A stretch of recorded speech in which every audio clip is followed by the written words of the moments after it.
My dog was digging in the back garden, and she found a body that looked exactly like mine. It's raining! Jesse! Come inside! I called. It wasn't the first time I'd caught my Irish setter eagerly scooping up grass and dirt with her paws, but it was certainly the first time she'd succeeded in uncovering something. Something horrifying. What the fuck? I screamed. I locked eyes with Jesse's discovery in the ditch, a woman's corpse. My heart cascaded towards the earth, pulling my limp body in tow. And as darkness enveloped my vision, I prayed that it had all been a direful dream. When I regained consciousness, I found myself lying in the wet grass, eyeing both the setting sun above and Jessie's slobbery tongue. I'm awake, I groaned, sitting up and stroking her. I just took a quick nap. Why am I? Then it all came back to me.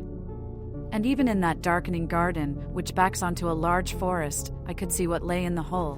Me. I felt my chest twist and tighten as I expended all of my energy in an effort to retain consciousness.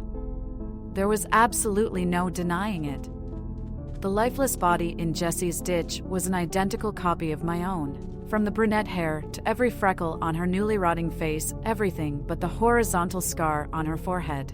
I ran inside, whilst Jessie continued to flit between me and the dead woman who looked like me. My dog whimpered in confusion, and I joined her. But with trembling hands, I managed to pick up my phone from the kitchen counter to ring my husband. "Hi, honey," he said. "It's a bit late to be ringing me, isn't it, Jack? You need to come home." I shuddered. "What's wrong, Sophia?" He asked. "I'll be home tomorrow. Please ask your boss to let you come home early," I whispered, refusing to peel my eyes from the patio doors overlooking Jessie's ditch. "What's going on?" Jack asked a little more urgently. Jessie found something in the garden that... I can't explain it over the phone." I cried. I was met with silence. A pause that filled me with inexplicable dread. It must have lasted no more than 2 seconds, but it was enough to raise every hair on my flesh. And then, "You sound really worked up, darling," Jack said. "I'll ask Stuart to let me drive back early." That slowed the immediate alarm bells, but it did not still them. I let Jessie inside, and the two of us curled up on the sofa, lights on and patio curtains drawn. Though that did nothing to resolve the existential anxiety, as I knew what lay beyond them. 2 hours later, Jack returned from his business trip, and Jessie bounded into the hallway to greet him. "Where's your mummy?" he cooed. "Is she okay?" When my husband entered the lounge, he beamed brightly at me, a soothing smile that would usually put me at ease. "What did our crazy dog find?" he asked. "I think. I need to show you, not tell you," I said. I drew the curtains and opened the patio doors onto our pitch-black garden. It must have been around 10 p.m.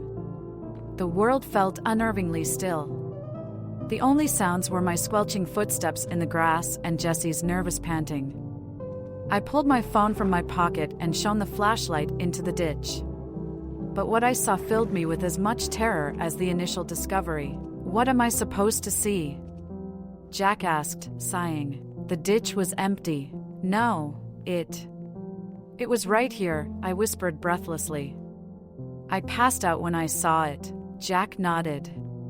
"Well, that probably explains it.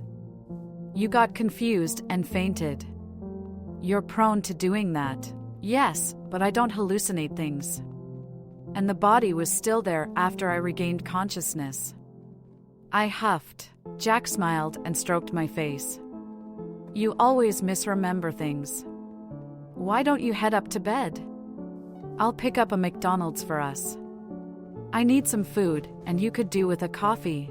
I begrudgingly agreed, watching from the bedroom window as Jack hopped in the car and went on a late-night McDonald's trip. But I didn't go to bed.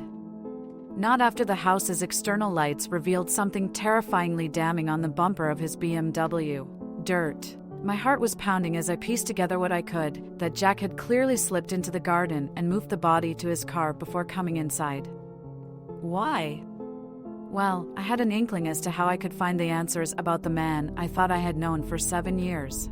With Jessie closely following me, still rattled about her discovery in the garden, I headed to Jack's office. It wasn't a room that he had ever forbidden me from entering. However, one of his desk drawers had a lock, which had always been a point of contention in our relationship. Something that Jack forever dismissed as a security measure against intruders. I didn't know how much time I had before he returned home, so I got to work. I strode through Jack's cluttered workspace, rounding the corner of the desk. Without hesitation, I proceeded to hammer away at the locked drawer with the blunt end of a heavy ornament. Jessie pawed at the drawer inquisitively, barking at the excessive noise. "That's it, girl," I grunted, hammering away. "Let's make it look like an accident. You were all worked up, after all." After repeatedly bludgeoning the drawer lock, the handle eventually snapped off the wood, and the drawer slid open.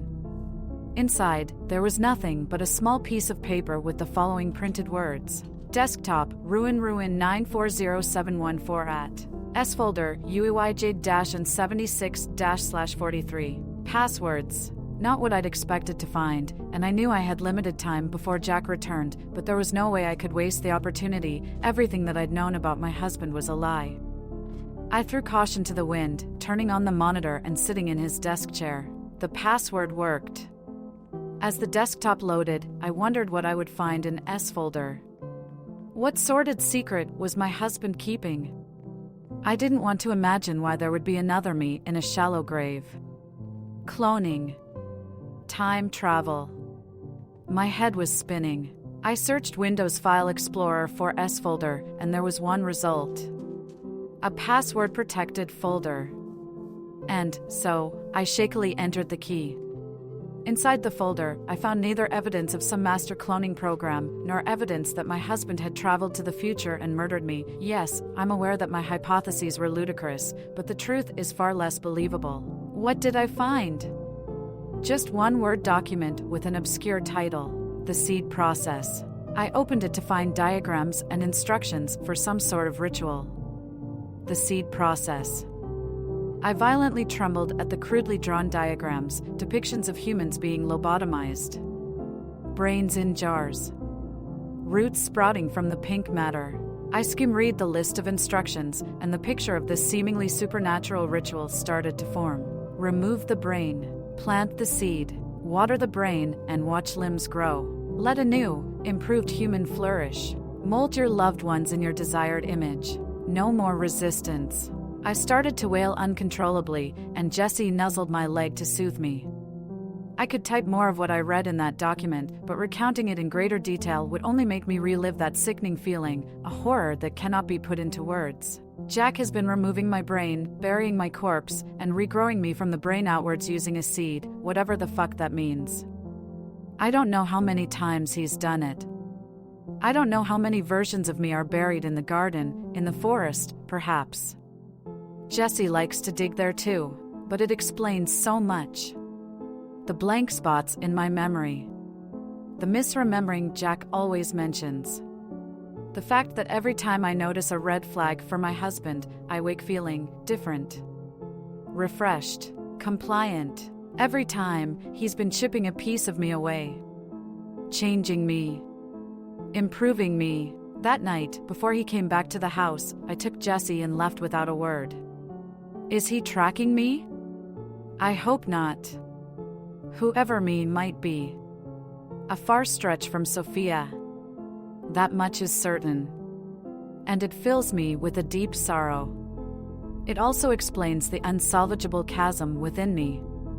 Some repressed, unreachable, past version of myself lies at the bottom of that well, I imagine.